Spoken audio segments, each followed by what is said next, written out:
आणि यानंतर पुढची बातमी आहे होळीच्या संदर्भातली।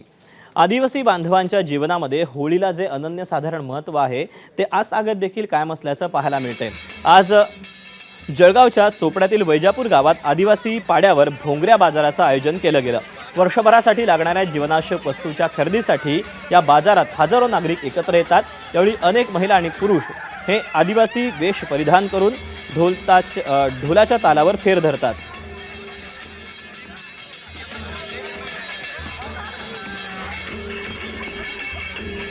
आदिवासींच्या जीवनामध्ये होळी हा सण अत्यंत महत्त्वपूर्ण मानला जातो आणि या महत्त्वपूर्ण सणाच्या पार्श्वभूमीवरती भोंगऱ्या बाजाराचं आयोजन केलं जातं। या भोंगऱ्या बाजारामध्ये वर्षभरासाठी जे काही जीवनावश्यक वस्तू आहेत त्या खरेदी केल्या जातात। मात्र त्यासाठी एक उत्साह आपल्याला पाहायला मिळतोय।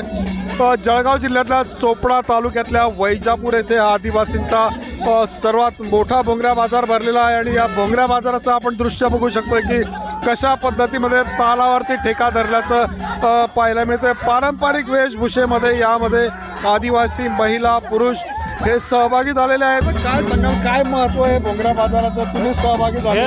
आमच्या आदिवासीचा एक मोठा सण म्हणून आम्ही साजरा करतो।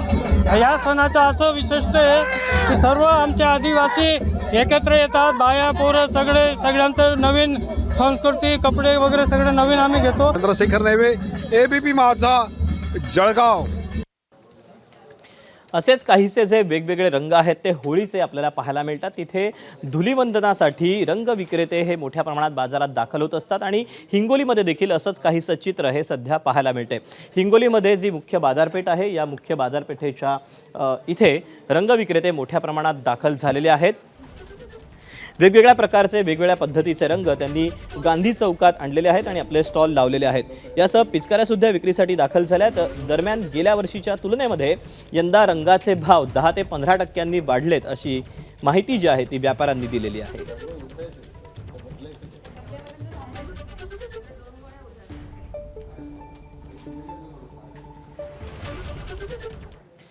रत्नागिरीतल्या कळंबस्ते इथल्या नवलाय देवीच्या शिमगोत्सवाला मोठ्या प्रमाणामध्ये उत्साहात सुरुवात झालेली आहे आणि हाच उत्साह दरवर्षीप्रमाणे अधिकाधिक खुलून आणण्यासाठी कोकणवासी देखील या ठिकाणी दाखल झालेत।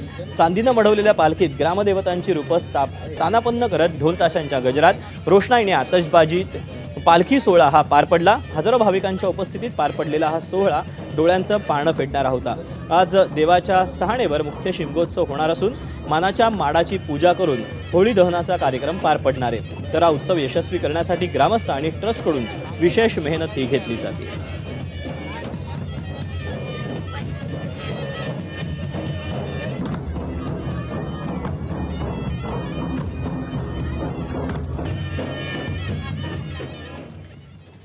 कोकणातल्या रत्नागिरीतील तेरसेचा शिमगा हा मोठ्या उत्साहात साजरा करण्यात येतो। पालखी नाचवणं असेल, याशिवाय होळी दहन असेल, असे विविध कार्यक्रम दरवर्षीप्रमाणे यंदा देखील पार पडताना पाहायला मिळत आहेत। रत्नागिरी जिल्ह्यातील काजरघाटी गावात तेरसेचा शिमगोत्सव उत्साहात पार पडतोय। होळी उभी करण्यापूर्वी पालखी नाचवण्यात आली। पारंपरिक ढोल ताशांच्या गजरात पालखी नाचवण्यासाठी भाविकांची मोठी गर्दी झाली होती। हा सोहळा पाहण्यासाठी पंचक्रोशीतील नागरिक हे उपस्थित होते।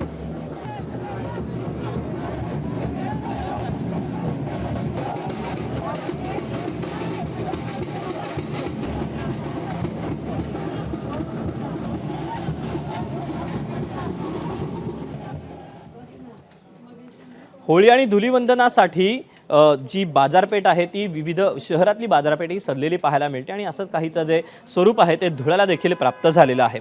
शहरातील होळी राज्यभर प्रसिद्ध असून धुलीवंदनाच्या पार्श्वभूमीवर विविध कार्यक्रमांचं आयोजन करण्यात येतं। बाजारपेठांमध्ये रंग, पिचकारी, ढोल तसंच विविध प्रकारचे मुखवटे विक्रीसाठी दाखल झालेत। यंदा केमिकलयुक्त रंगांच्या तुलनेत नैसर्गिक रंगांना अधिक मागणी आहे। गेल्या वर्षीच्या तुलनेत रंगांच्या किमती वाढल्याची माहिती विक्रेत्यांनी दिली आहे।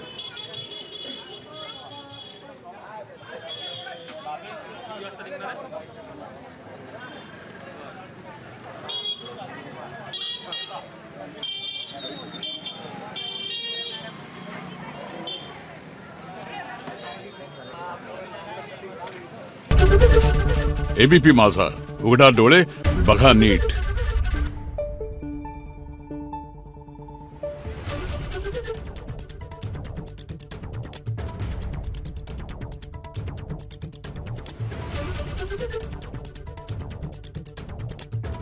आहे